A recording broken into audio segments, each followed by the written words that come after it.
He's made thousands of Sentinels. Thousands! But, Professor, this is suicide. We all must die to help the mutants' worst enemy? Senator Kelly must be rescued. If we fail, there will be a civil war. You've lost, Xavier. Admit it. Peace between mutants and normal humans is only a dream. Your foolish dream. If you try to rescue Kelly, you'll be throwing your lives away for nothing. Well, is he right? The odds look impossible, Professor. Cyclops?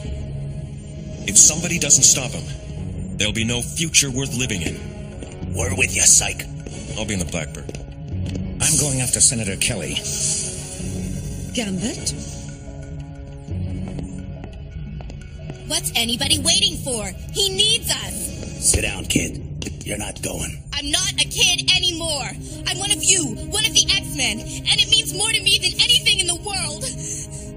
Yeah, that's what it means to me, too.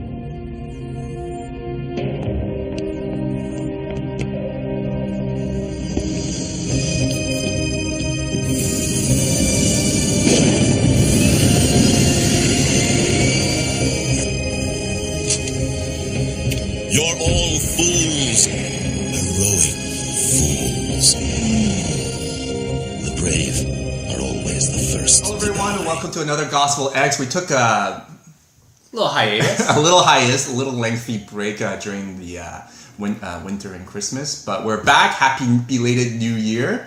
And so, coincidentally, we're actually on the final episode of Season 1. Finally, we're we done. are 13 we're done. episodes. 13 episodes. So this is the 13th episode entitled Final Decision.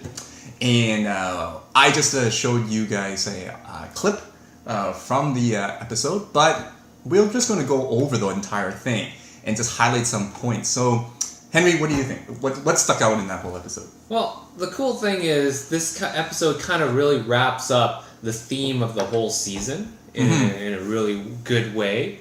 The whole theme of the season was that humans are afraid of mutants, mutants need to defend themselves, and there's just brewing conflict between two different groups of people that don't see eye to eye and feel that their differences between each other are incompatible. Right. So, just to keep it short, Senator Kelly, the person who got kidnapped in this episode, he's been really pushing towards defense against mutants. He's seeing mutants as a subhuman group of people that don't have the same rights as regular people. So take it to just a general level then.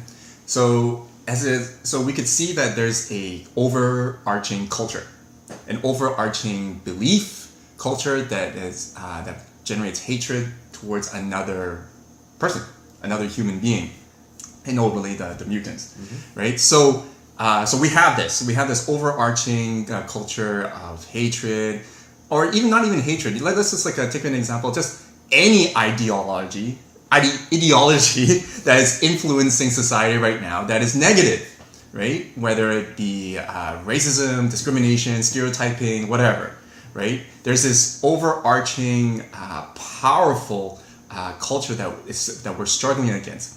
And so, how do we change it then? What do we learn from this episode? How do we change this culture?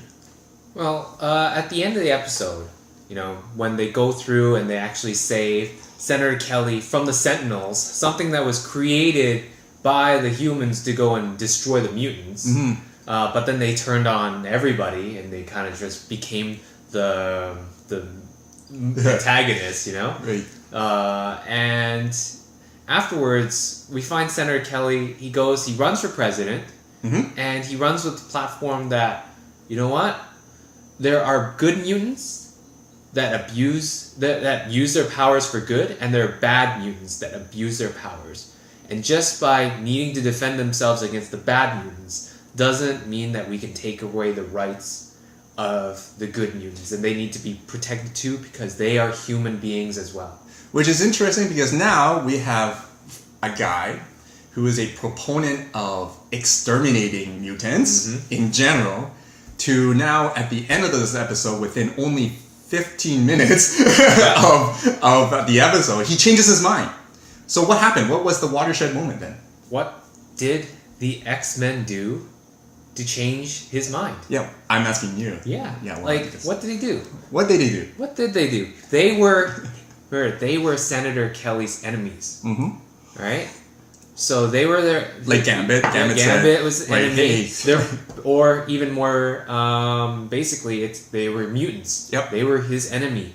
Mm-hmm. And as their enemy, Senator Kelly wholly expected them to don't give a crap about him. Yep. To not save him. Yeah, not save him. Don't do anything. Just let him die. Mm-hmm. But what did they go do? They hopped on the jet and they went into basically a suicide mission to go and save him. Yep. Like Gambit was actually said it best. Like, why are we saving a guy, risking our lives, sacrificing our lives to save our enemy, right? And that was like the watershed moment. I thought of actually a turning point of and a good lesson for all of us in principle on how to actually change negative culture. Things that are negative is actually, it's a Christian principle to love your enemy. But it's not just a lovey-dovey thing, like pat somebody on the back or to give an encouraging word. This is actually love as in sacrificial love. And they sacrificed a lot, didn't they? They really did. Like even Magneto's, when they left on that jet and Magneto was left behind, who sooner or later joined them, he even said that they were heroic fools in doing that suicide mission. But they all believed in Xavier, saying that, no, we have to love our enemies in order to do this. Isn't that something that the Bible says as well? That Christian beliefs and Christian loving your enemies is foolish in the eyes of the world. Right. And then and Jesus was the ultimate fool because he actually died for all of us. And so, however, when Jesus died, died and rose, his love, his sacrificial love changed culture. That there is a possibility of genuine sacrificial love. And there is a possibility that by giving your enemy genuine sacrificial love, that enemy will actually change his mind. His or her mind. And I think that's the best thing that we can take from this episode. Exactly. I mean, there's so much strife and people against one another right now. It's good to have a reminder of what it really takes to change your enemy's mind. Right. Well, that's it. Thank you for joining us with another episode of GospelX. Hope you enjoyed it. If you have any questions, please just send us an email on the bottom of the screen. But till next time, have a blessed week.